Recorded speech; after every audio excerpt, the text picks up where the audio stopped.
friends. It's Mrs. Bauer here.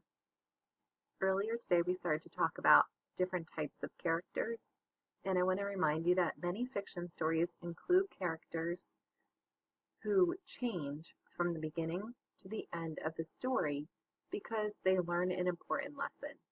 Today we're going to read a story called Molly and the New Neighbors to discover the character traits and the lesson that they learned. You can follow along with me on here. You can also print this out and follow along on a printed page if you'd like. As we read, let's infer character traits about Molly and her new neighbors. Let's also refer to our types of characters bookmarks and begin to take notes in our reading notebook as we examine Molly and the other characters. Remember, here's the bookmark that we got earlier today about the different types of characters. The protagonist is the central character in the story, often referred to the main character. She's faced with a conflict that must be resolved. A flat character demonstrates one kind of personality trait or characteristic. A round character is anyone who has a complex personality, is more fully developed in the story. A dynamic character is someone who changes over time, usually after resolving a conflict. And a static character is someone who does not change over time, and his or her personality stays the same.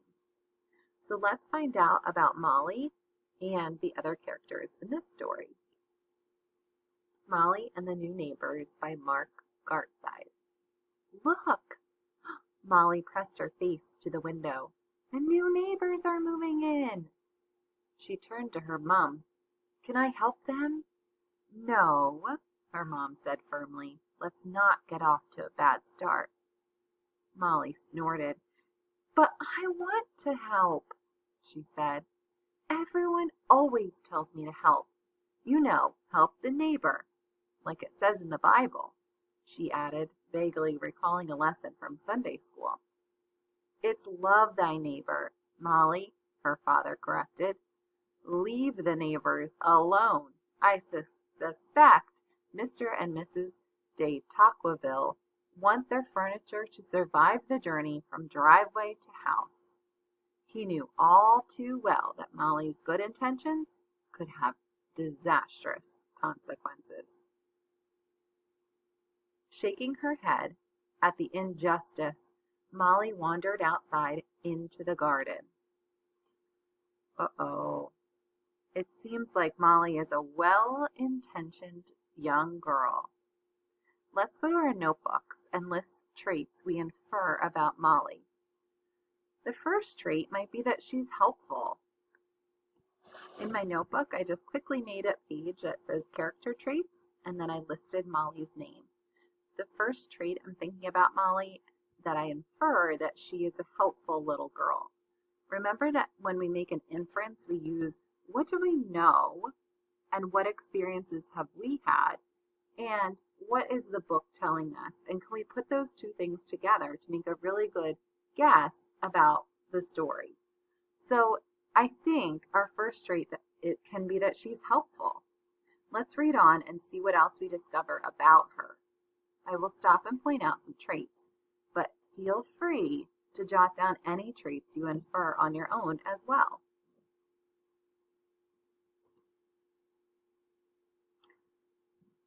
Molly, what are you doing? Her father called from the kitchen window. Molly thought for a few seconds. Gardening, she replied. I'm doing some gardening.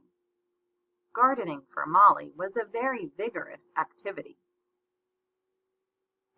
It was not an opportunity for quiet relaxation and contemplation. She saw it as a chance to make a difference. She began with some weeding. Molly never remembered which were plants and which were weeds. To be safe, she decided to remove all those plants that looked as though they might be weeds. After all, as her parents often told her, a job was not worth doing unless you did it well. Soon, a huge pile of wilting plants had built up by the flower bed. Molly admired her work with a smile. She was sure there were no weeds left. All three of the surviving plants were definitely flowers. What's next? The neighbor's garden had a pond full of frogs and insects. Mr. Jacobson, the previous owner, had been happy to let Molly play in it.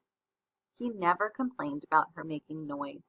He listened to her impassioned stories for hours, only interrupting to adjust the volume of his hearing aid.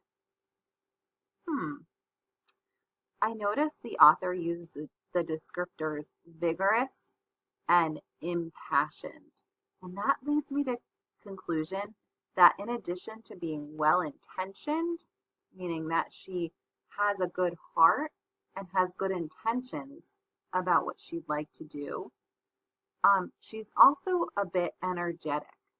So let's add these traits to our notebooks. So I'm just going to add under helpful. I do think she's well-intentioned, which means that she has a good heart and wants to do right. I also think she is very energetic, and I'm wondering if that's going to come into play as she meets these new neighbors. This should be interesting.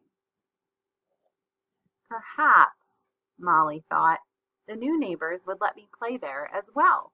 She hoisted herself up and peered over the fence. Mr. and Mrs. de Tocqueville were settling into their garden chairs. Mr. de Tocqueville was tall and thin, his white hair and beard neatly trimmed. Behind his gold-rimmed glasses, he looked lost in thought. His wife was severe and unsmiling, with every hair in place.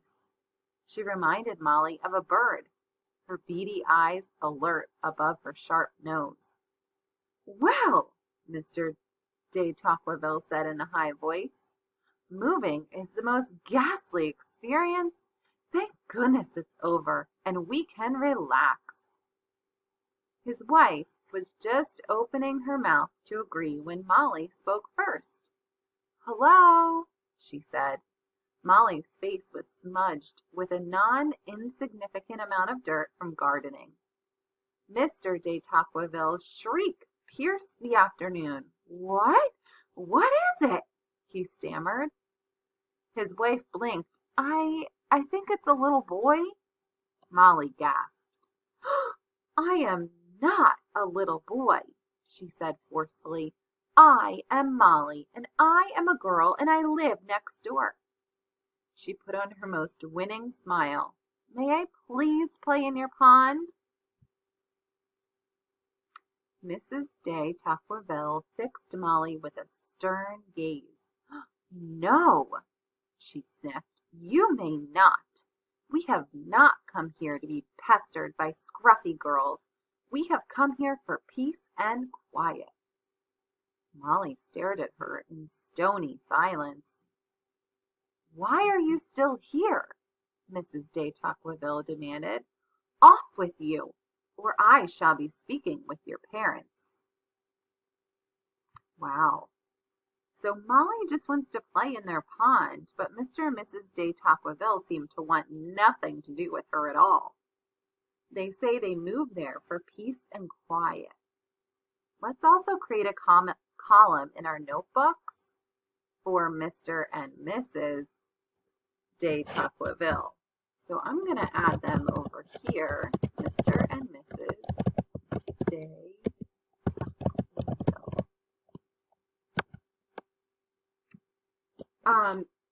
We can infer from our reading so far that they are distant and a little impatient with Molly. I wonder how this relationship is going to evolve throughout the remainder of the story. Very interesting.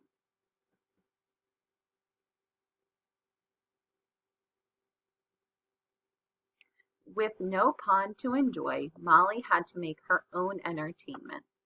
Over the next few days, her playtime resulted in a broken flower pot, baseball practice, a shattered crystal jug, lemonade stand, and a ruined lawn, treasure hunt. Finally, her mom locked the shed, the garage, and the mudroom doors. There was nothing left to do. Molly sat on the lawn, head in hands. Her gloom was interrupted by a loud noise from the de Tocqueville's garden. It sounded like breaking glass. Molly jumped up and ran over to the fence. She longed to peek over, but she had promised not to disturb the neighbors. I feel like Molly's in a bit of a dilemma. Knowing that she always wants to help and is very impassioned, I'm going to predict that she goes over to the new neighbor's house to see what's going on. If she does go there, I wonder how they're going to react. I hope she doesn't get in trouble.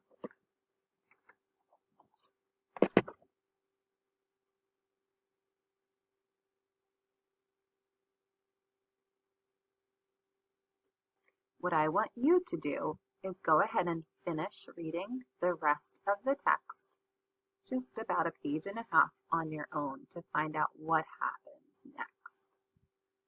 As you're doing that, I want you to continue to add character traits to our list, to Molly and to Mr. and Mrs. de Tocqueville. I want you to go to list the key characters and think about whether or not they have changed throughout the text. When you're totally finished reading and thinking about the character traits, I want you to try this from beginning to end. We're going to use this same text, Molly and the New Neighbors, and you're going to use the boxes here below to think about the character traits at the beginning of the story and how they are different at the end of the story. And I want you to use the lines below the boxes down here to provide me some evidence from the text that supports your thinking. Okay?